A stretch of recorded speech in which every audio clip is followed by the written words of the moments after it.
नमस्कार दोस्तों, आप सभी का स्वागत है। राजस्थान में विद्या संबल योजना गेस्ट फैकल्टी टीचर्स को लगाने के लिए विज्ञप्ति जारी हो चुकी है। 2 नवंबर से इसका आवेदन की प्रक्रिया स्टार्ट होने वाली है।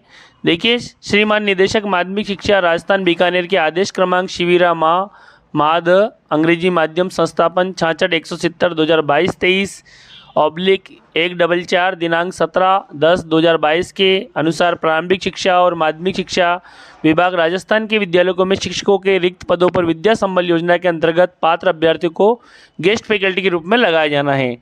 अतः स्थानीय विद्यालय में उक्त योजना के तहत निम्नलिखित रिक्त पदों के लिए आवेदन स्वीकार किए जाते हैं।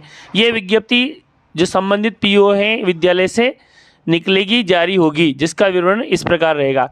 देखिए, व्याख्याता किस पद पर इसको लगाना है। वरिष्ठ अध्यापक, लेवल 2 अध्यापक, लेवल 1 प्रयोगशाला शिक्षक और शारीरिक शिक्षक।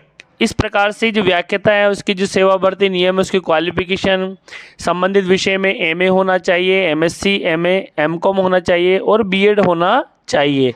जबकि वरिष्ठ अध्यापक के लिए संबंधित विषय में ग्रेजुएट होना चाहिए और साथ ही साथ बीएड का कोर्स किया हुआ होना चाहिए। इस तरह से शिक्षक लेवल 2 के लिए संबंधित विषय में स्नातक और बीएड का कोर्स और साथ ही साथ रीट पात्रता प्रमाण पत्र होना आवश्यक है। जबकि लेवल 1 के लिए डीएड एसटीसी होना चाहिए, साथ ही साथ रीट पात्रता प्रमाण पत्र होना चाहिए। प्रयोगशाला सहायक के लिए और शारीरिक शिक्षा के लिए बीपीएड होना चाहिए। प्रयोगशाला सहायक के लिए 12th पास, प्रयोगशाला सहायक के लिए ये होना 12th पास होना चाहिए।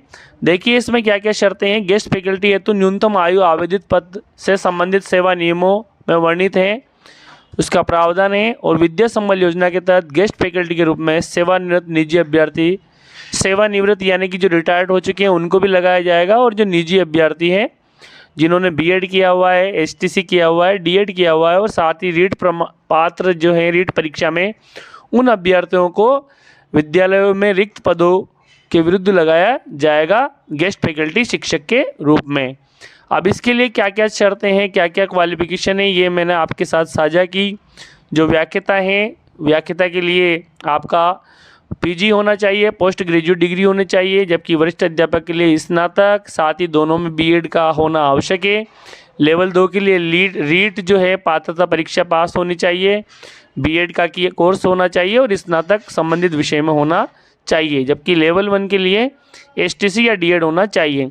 देखा, तीसरा शर्त क्या है इसमें, सेवानिवृत्त जो शिक्षक है, जो उनको गेस्ट फैकल्टी के ऊपर जो उनको रीट की जो परीक्षा उत्तीर्ण करने की जो बाध्यता है उनके लिए नहीं है। यानी कि जो सेवानिवृत्त हो चुके हैं उनके लिए रीट की यानी कि रीट पात्रता प्रमाण पत्र या उसको पास या होना नहीं चाहिए, यानी कि उसकी कोई ज़रूरत नहीं है।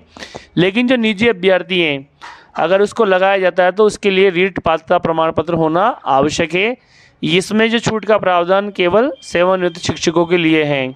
सेवानिवृत्त शिक्षक अधिकतम 65 वर्ष की आयु तक ही गेस्ट फैकल्टी के रूप में कार्य करेंगे, उसके लिए पात्र रहेंगे। भाषा विषय को छोड़कर शेष विषयों के लिए अंग्रेजी माध्यम विद्यालयों में अंग्रेजी माध्यम की कक्षाओं के लिए गेस्ट फैकल्टी के रूप में लगाए जाने हेतु संबंधित पद और विषय में संबंधित सेवा नियम प्रावधानानुसार न्यूनतम शैक्षणिक वांछित अर्हता अंग्रेजी माध्यम में अर्जित की जानी चाहिए। यानी कि जो मॉडल स्कूल है या जो महात्मा गांधी स्कूल में अंग्रेजी माध्यम की जो उनमें अंग्रेजी माध्यम में उनका स्नातक होना चाहिए।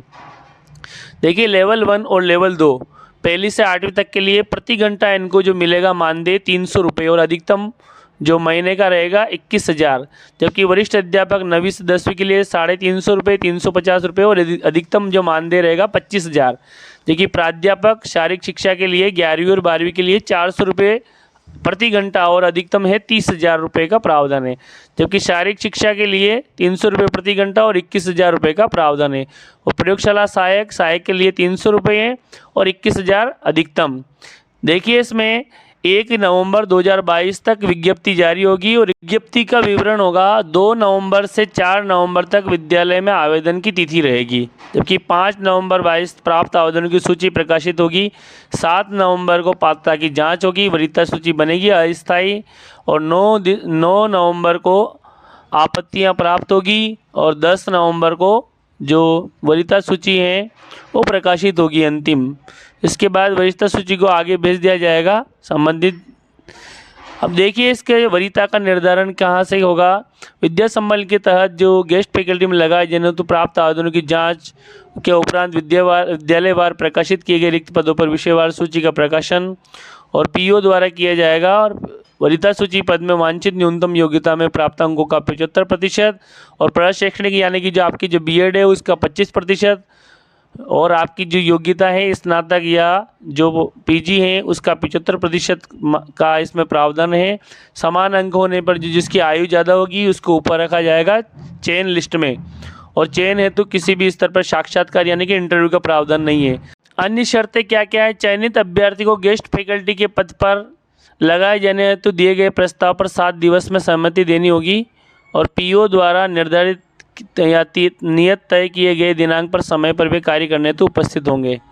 इसके बाद निर्धारित अंतिम तिथि तक सहमति नहीं दिए जाने पर वरीयता सूची को अगले क्रमांक वाले अभ्यर्थी को लगाया जाएगा और गेस्ट फैकल्टी के रूप में सत्रांत के बाद नियमित प्रक्रिया से पद भरे जाने तक या जो भी पहले हो उनको पूर्णतः अस्थायी तौर पर लगाया जाना है। गेस्ट फैकल्टी के रूप में लगाए जाने निजी अभ्यर्थियों और सेवानिवृत्त शिक्षकों को उन्हीं दिशा निर्देशों का अध्याधीन रखा जाएगा जो वित्त विभाग के परिपत्र दिनांक 30/3/2021 में वर्णित है। अन्य शर्तों के अंदर और भी विभिन्न प्रकार की शर्तें हैं। इसमें गेस्ट फैकल्टी के कार्यों का जो नियमित अवलोकन प्राचार्य और पीओ द्वारा समय समय पर किया जाएगा।